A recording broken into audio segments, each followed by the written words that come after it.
करोड़ सामाजिक ये 1500 करोड़ आप अलग अलग बांटोगे। सभापति महोदय, शिक्षा मैं आपका धन्यवाद देता हूं कि आपने मुझे बोलने का मौका दिया।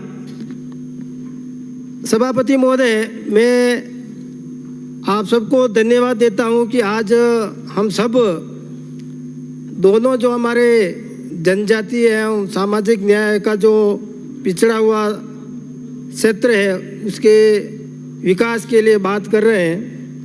देश आज़ाद होने के बाद में सन 1975 में जनजाति विभाग का गठन किया गया और 1977 में जनता पार्टी की सरकार बनी और स्वर्गीय भैरव सिंह जी शेखावत साहब मुख्यमंत्री बने और इस विभाग का सूद लिया और नंदलाल जी मीणा को सर्वप्रथम यहाँ से जनजाति मंत्री बनाया गया और उसके बाद में इस 49 साल के कालखंड में जनजाति परिवारों के विकास के लिए कई प्रयास किए गए, जिसमें आपके शिक्षा हो, चिकित्सा हो, बिजली, सड़क, कृषि, पीने का पानी, अन्य। और धीरे धीरे सन 1995 में फिर से माननीय भैरव सिंह जी शेखावत साहब की सरकार बनी और उस टाइम में पंचायती राज को और सशक्त करने के लिए एक कानून लाया गया और उस कानून के तहत आज हमारे कई भाई बहन एसटी के जिला प्रमुख है, कोई प्रधान है, कोई सरपंच भी है, कोई जिला परिषद सदस्य भी है, कोई पंचायत समिति सदस्य है और इस आरक्षण से जनजाति का कुछ आगे बढ़ने का मौका भी मिला। और उसके साथ में हमारे इस जनजाति विभाग द्वारा शिक्षा के क्षेत्र में बहुत सारे काम किए भी जा रहे हैं, जैसे छात्रावास खोलना, संचालित करना, एकलव्य मॉडल विद्यालय खोलना और माहवाड़ी केंद्र खोलना, ये सारे काम हुए हैं। लेकिन मेरा इसमें निवेदन ये रहेगा कि अधिकारियों के मॉनिटरिंग की वजह से ये जो अपनी योजनाएं हैं वो सफल नहीं हो पा रही है, तो मैं सरकार से और मंत्री महोदय से निवेदन करूँ कि थोड़ी सी अपनी मॉनिटरिंग इसमें बढ़ाई जाए। और उसके साथ में शिक्षा के क्षेत्र में जैसे मैं बताऊँ, आपकी गत सरकार ने प्रत्येक ग्राम पंचायतों पर विद्यालय भी क्रमोन्नत किए। विद्यालय क्रमोन्नत करने के बाद में वहाँ पर किसी प्रकार का आपके कोई कमरे की कोई व्यवस्था नहीं है, आपके वहाँ पर पढ़ाने के लिए अध्यापकों की कमी है और दूसरे गांव में यदि वो बच्चा पढ़ने जाता है तो कहता है कि भाई आपके गांव में 12वीं तक का स्कूल है, आप वहीं पढ़ो। इस प्रकार से हमारे इस क्षेत्र में बहुत भारी समस्या पैदा हुई है। तो आप सबसे मैं निवेदन करूंगा मंत्री महोदय कि ऐसे क्षेत्रों में हमारे विद्यालय में कमरे भी बनाए जावें और वहाँ पर अध्यापकों की कमी है उसको भी पूरा किया जाए ताकि टीएसपी क्षेत्र में इसका लाभ मिल सके।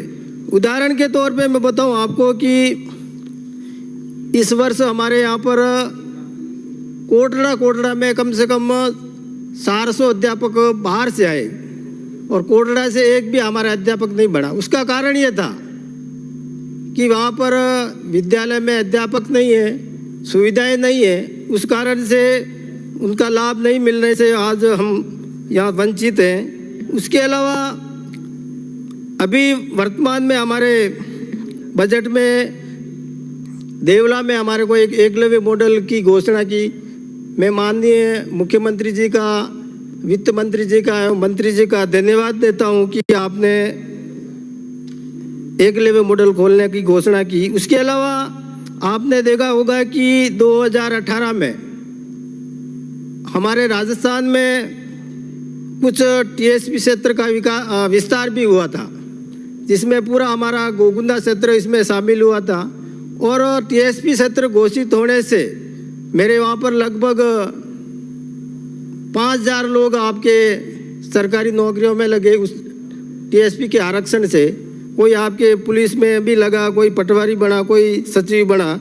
इस प्रकार से हमारा क्षेत्र भी इस टीएसपी क्षेत्र के विस्तार होने से इसको लाभ भी मिला। उसके अलावा गोगुंदा में हमारे एकलव्य मॉडल भी गत सरकार 2013 और 18 के बीच में था, तो उस वहाँ पर एकलव्य मॉडल विद्यालय भी खुला और खुलने के बाद में लगभग 500 बच्चे आज की तारीख में वहाँ पर अध्ययनरत हैं। और मैं आपसे निवेदन भी करूँगा कि हमारे वहाँ पर सन 1978 में एक रावस में छात्रावास बना था और 78 के बाद में 2018 तक 1 रुपये आने लगा।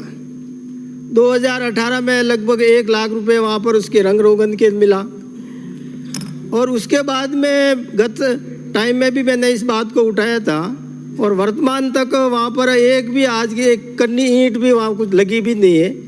तो मैं सरकार से मांग करूँगा कि उस छात्रावास को फिर से नया बनाया जाए भवन, और वहाँ पर लगभग 100 छात्रों का वहाँ बालकों का सीटें थी और वो भी हमने कम कर दी। तो मैं आपसे निवेदन करूँगा कि वहाँ पर सीटें वापस बढ़ाई जाए।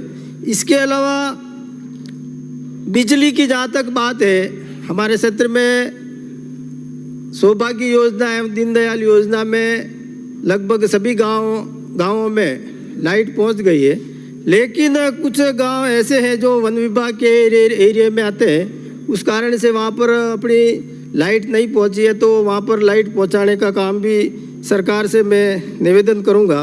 उसके अलावा चिकित्सा की सुविधा हमने हमारे वहाँ पर बहुत सारे पीएचसी भी है, सीएचसी भी है, लेकिन डॉक्टरों की भारी कमी है। जैसे मेरे उपखंड गोगुंदा के जो देखेंगे तो आप वहाँ पर कम से कम 13 चिकित्सकों की नियुक्ति होनी चाहिए, उसके बदले मात्र वहाँ पर आज की तारीख में 2 डॉक्टर काम कर रहे हैं और कम से कम 450 के वहाँ पर ओपीडी रहता है। तो मैं सरकार से मांग करूँगा कि वहाँ पर डॉक्टर लगाया जाए। उसके अलावा जो कुछ हमारे पीएचसी है, जैसे आपके बरवाड़ा है, आपके नांदेशमा है, आपके जैसे सायरा है, तो वहाँ पर भांडपुरा है, तो वहाँ पर डॉक्टरों की भारी कमी है। तो उसको देखते हुए इस टीएसपी क्षेत्र में डॉक्टरों की भर्ती करके हमारे वहाँ पर ये सुविधा दी जाए। उसके अलावा प्रधानमंत्री सड़क योजना, जिसमें अभी भी अपन देखते होंगे कि 2001 की जनगणना के अनुसार सड़कों का मापदंड किया जाता है। मैं सरकार से मांग करूंगा कि अभी 2021 की जनगणना के आधार पर कुछ गांव जो ढाणी जो वंचित है उनको सड़कों से जोड़ा भी जाए। और कृषि के मामले में मैं मंत्री महोदय से निवेदन करूंगा कि अपनी जनजाति विभाग से सामुदायिक आपके जो दिए जाते हैं लिफ्ट योजना, पिछले कम से कम 10 साल से गोगुंदा है कोटड़ा में एक भी लिफ्ट योजना आपने स्वीकृत नहीं की है। और आपसे निवेदन करूंगा कि आप लिफ्ट योजना को स्वीकृत करके हमारे कृषि के भाइयों को, आदिवासी भाइयों को ये सुविधा दी जाए। उसके अलावा पेयजल में हमारी मेन समस्या है कि भाई जो आबादी क्षेत्र वाले गांव हैं वहाँ पर तो आपके जल जीवन मिशन का काम हो जाता है, लेकिन हमारे वहाँ पर बिखरी हुई आबादी है, अलग अलग, एक आपके उस मंगरे पे होगा, दूसरे वहाँ पर होगा। तो मेरा निवेदन ये है कि इसके लिए आपके जल जीवन मिशन में इसको अलग तरह से ले करके इसको लाभ पहुँचाया जाए। उसके अलावा हमारे मेवाड़ क्षेत्र में एक गौरी नृत्य होता है और गौरी नृत्य लगभग 1.25 महीने तक गांव वाले हमारे अलग अलग गांवों में जा कर के गौरी खेलते हैं। और इस गौरी को भी आप जनजाति विभाग से ऐसी कोई व्यवस्था होता कि क्या है कि उसका अलग से कोई पहचान हो सके। उसके अलावा डेयरी के क्षेत्र में भी मैं निवेदन करूंगा कि हमारे आदिवासी भाइयों के पास में रोजगार की कोई सुविधा नहीं है, केवल मजदूरी करते हैं। तो डेयरी को भी आप जनजाति विभाग से ऐसी कोई व्यवस्था हो जाए तो उनको इससे लाभ भी होगा। उसके अलावा आप देखेंगे कि एक सबसे बड़ी मांग मेरी ये है कि जोधपुर के आसपास में पाकिस्तान से भील समाज के कई हजारों परिवार विस्थापित होकर के आज की तारीख में जोधपुर के आसपास में मजदूरी कर रहे हैं और उनके पास में किसी प्रकार का कोई दस्तावेज नहीं है। मेरा निवेदन रहेगा कि उनको पहचान करके इनको भी कोई सुविधा दी जाए ताकि वो भी मानवीय तौर पर, तो मैं आप सबसे ये भी निवेदन करूंगा। उसके अलावा मैं सरकार और मैं माननीय मंत्री महोदय से एक मांग भी करूंगा कि हमारे सायरा क्षेत्र में एक जरगा जी का स्थान है, धार्मिक स्थल, तो वहाँ पर आप कोई विकास का ऐसा कोई आपके मारवाड़ से लगा करके बहुत सारे लोग यहाँ आते भी हैं हजारों की तादाद में, तो मंत्री महोदय से मैं निवेदन करूँगा कि वहाँ पर ऐसी कोई धार्मिक स्थल को विकसित करने के लिए भी कोई आप राशि स्वीकृत करेंगे तो ये भी होगा। उसके अलावा हमारे सायरा बेल्ट में छात्रावास की कमी है, तो करदा या बरवाड़ा गुंदाली यहाँ पर एक छात्रावास भी खोला जाए। और उसके अलावा हमारे बड़गांव क्षेत्र में भी जो आपका लोसिंग और भूताला क्षेत्र है वहाँ पर छात्रावास खोला जाए। और उसके अलावा मेरी बहुत सारी मांगे भी थी, लेकिन आप सबने वहाँ पर उसकी स्वीकृति भी पहले सरकार की ओर से हो गई है, तो मैं आप सबका बहुत बहुत धन्यवाद। जय भारत। अशोक कुमार कोठारी।